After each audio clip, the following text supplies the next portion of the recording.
제가 20대 초반에 심한 우울증에 걸렸는데 죽다 살아났거든요. 우울증이 우울하다, 슬프다, 눈물 흘린다, 이게 우울증이라고 많이 오해하시는데 전혀 다른 거예요. 어린 시절에 트라우마를 입으면은요, 생존과 관련된, 본능과 관련된 뇌가 작동을 하느라 고기능적인 뇌의 발달이 많이 떨어진다고 되어 있거든요. 그러다 보면 나중에 우울증, 불안증에 많이 취약하게 되기도 하고요. 만약에 이 영상을 보시는 분들이 내가 우울증인가? 이렇게 생각이 드신다면 부터 바꿔보시기를 바랍니다.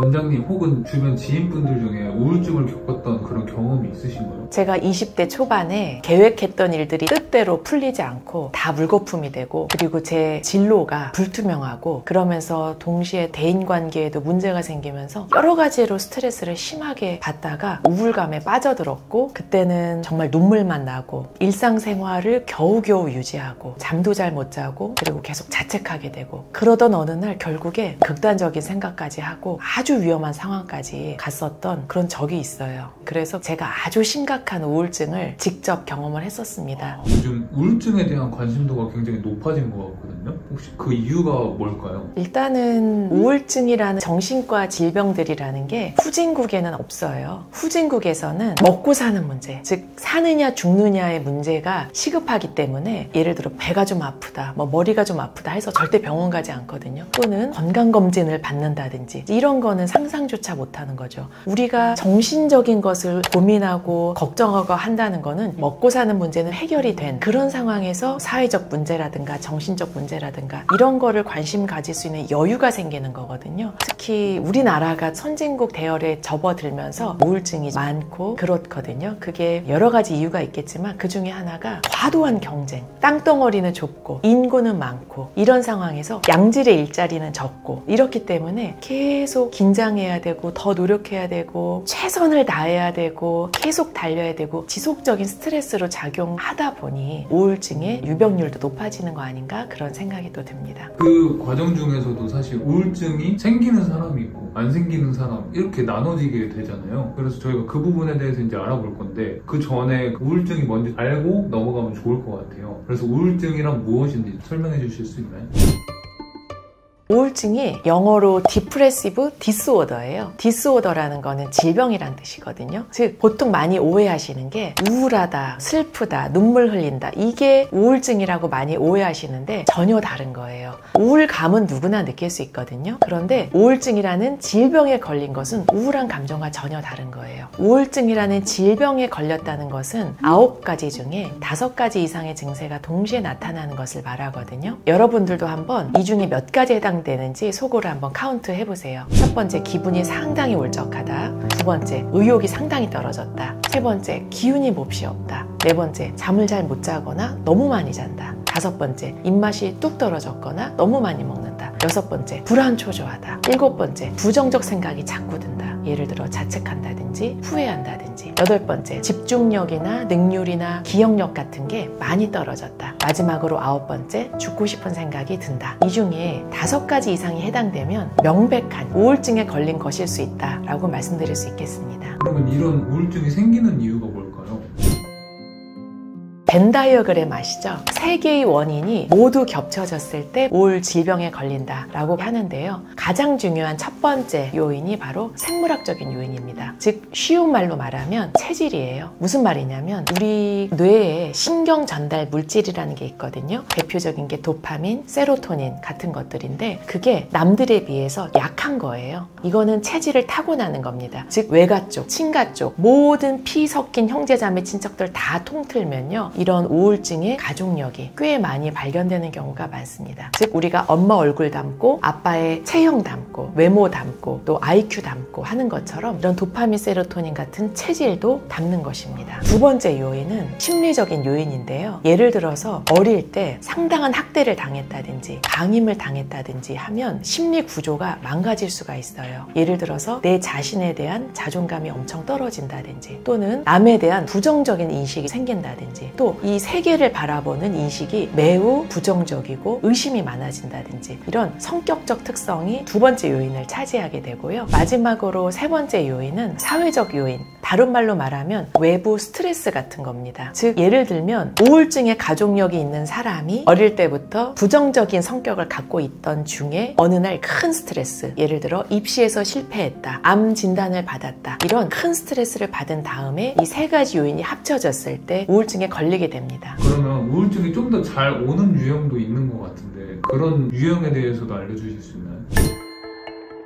생물학적인 요인, 첫 번째 요인이 가장 중요하거든요. 즉 그래서 성격도 매우 긍정적이고 크나큰 스트레스를 받은 것도 아닌데 생물학적인 요인이 크게 작용하는 경우에는 우울증에 걸릴 수가 있어요. 예를 들어서 생물학적인 요인에 어떤 게 있냐면 남성보다는 여성이 조금 더 우울증의 유병률이 높습니다. 그래서 실제로 남성, 여성 호르몬의 차이 때문에 우울증에 영향을 미치는 거다 이렇게 되어 있어요. 그리고 폐경 이후에 노년기 여성과 남성의 우울증 비율은 거의 같다고 되어 있거든요. 그런 걸 봐서 이런 성호르몬이 우울증 유병률에 결정적인 영향을 미치는 것 같습니다. 그리고 또 여러 가지 요인 중에 가족, 지지 기반이 없는 경우, 지지 기반이 빈약한 경우, 쉽게 말해서 가족이 없다든지 그런 경우에 우울증에 취약하다고 되어 있습니다. 그래서 예를 들어서 A라는 사람은 결혼도 했고 자녀도 있고 또 본인의 부모님도 건강히 살아계시고 또 서로 가정이 큰 갈등 없이 화목하고 안정적이고 이러면 우울증에 걸릴 확률이 조금 더 낮게 되어 있고요. 반대로 B라는 사람의 경우에는 A와 달리 가족관계가 매우 갈등이 심하다든지 마음 터놓고 대화할 가족이 없다든지 또는 아예 부모가 안 계시고 자녀도 없고 배우자도 없고 그런 경우에는 정서적 지지를 해줄 그런 기반이 없기 때문에 상대적으로 우울증의 유병률이 훨씬 더 높습니다. 그리고 사고방식이 우울증의 유병률에 영향을 미쳐요. 예를 들어서 jumping to conclusion이라는 게 있거든요. 즉 사람들은 보통 1, 2, 3, 4, 5, 6, 7, 8, 9 한 다음에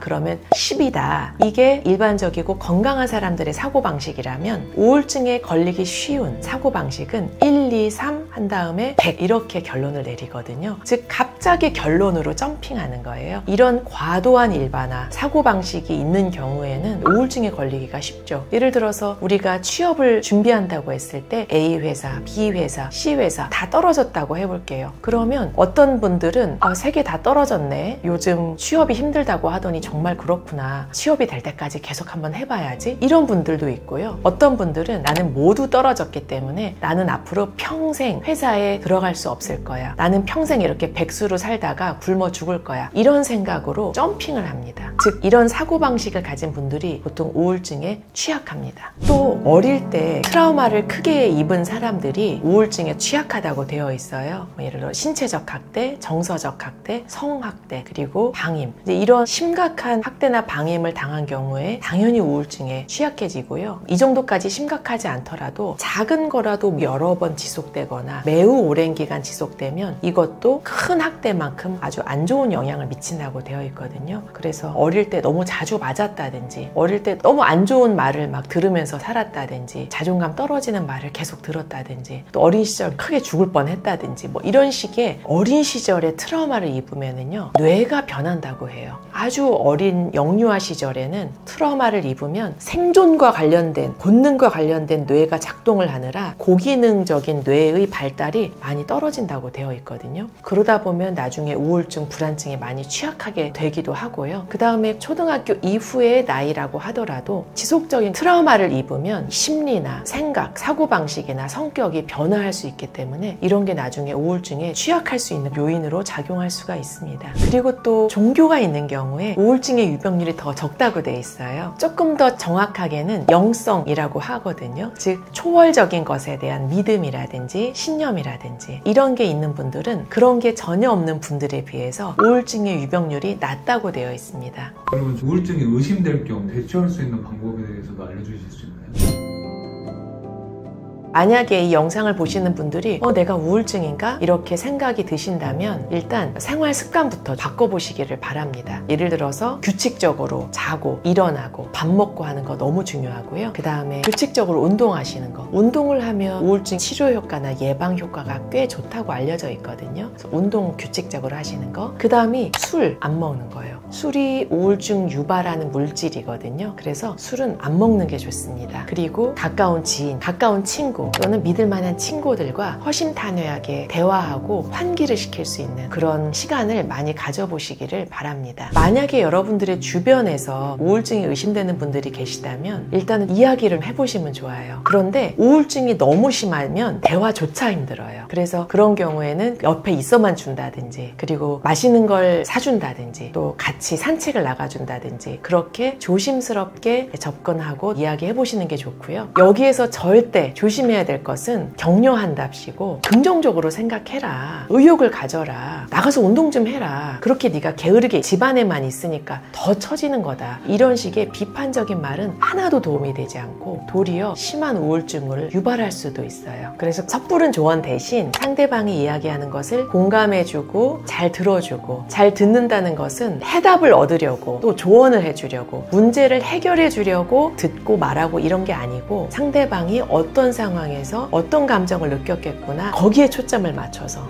그때 정말 화가 났겠다. 그때 정말 좌절스러웠겠다. 정말 힘들었구나 네가. 이런 식으로 공감하면서 경청하는 것을 말합니다. 그런데 내 자신이 우울증 같아서 열심히 이것저것 노력을 해보고 주변에 우울증이 의심되는 사람한테 여러모로 도움을 주려고 노력했는데도 불구하고 별로 우울증이 나아지지 않는 것 같을 때는요, 반드시 지체하지 마시고 주변에 정신건강의학과 전문의의 진료를 받아보시기를 강력히 추천드립니다. 많은 분들이 정신과에 간다라는 것을 미친 사람들이 가는 곳, 이런 생각이 옛날보다는 많이 사라지긴 했어요. 그래서 정신적인 질병에 대해서 이전보다 많이 제대로 된 개념을 많이 가지시긴 했는데 그럼에도 불구하고 아직도 정신과 하면은 나약한 사람들이 가는 거라든지 의지가 부족하다든지 또 내 어떤 성격에 문제가 있어서 간다든지 또는 내가 어떤 큰 문제가 있어서 사회생활을 못할 정도의 문제가 있어서 간다든지 이렇게 오해할 수가 있거든요. 그런데 전혀 그렇지가 않습니다. 제가 20대 초반에 심한 우울증에 걸렸는데 죽다 살아났거든요. 그때는 정신과 의사가 아니어서 그게 정신과적인 질병인지 전혀 모르고 겨우겨우 죽다가 살아났어요. 그 이후로 제가 그게 계기가 되어서 정신과 의사가 되었거든요. 정신과 의사가 되고 나서 또 우울증에 한번 심하게 걸렸었어요. 그때는 제가 동료 정신과 의사한테 진료를 받고 1년에서 2년 사이 우울증 치료제를 먹고 우울증이 부작용도 없고 잘 나았거든요. 그래서 많은 분들이 걱정하는 것 중에 약 먹으면서 부작용 생기고 의존성 생기는 거 아니냐도 많이 걱정하시는데 저만 봐도 의존성이나 부작용 없이 아주 잘 치료되었고 완치되었었거든요. 그래서 여러분들도 너무 겁먹거나 두려워하거나 걱정하시지 마시고 편한 마음으로 진료 받아보시기를 바랍니다.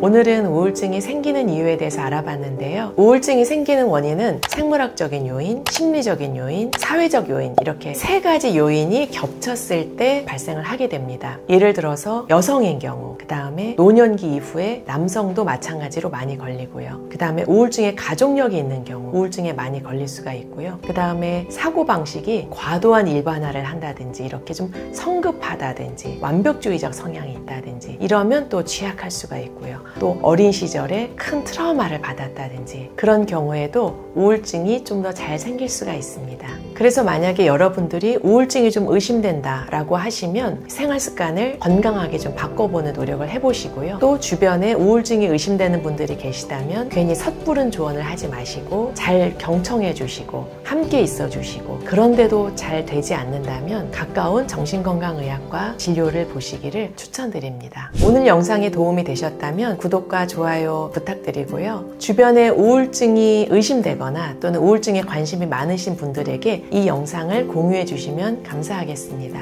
그럼 저는 다음에 더 유익한 영상으로 찾아뵙겠습니다. 감사합니다. 안녕.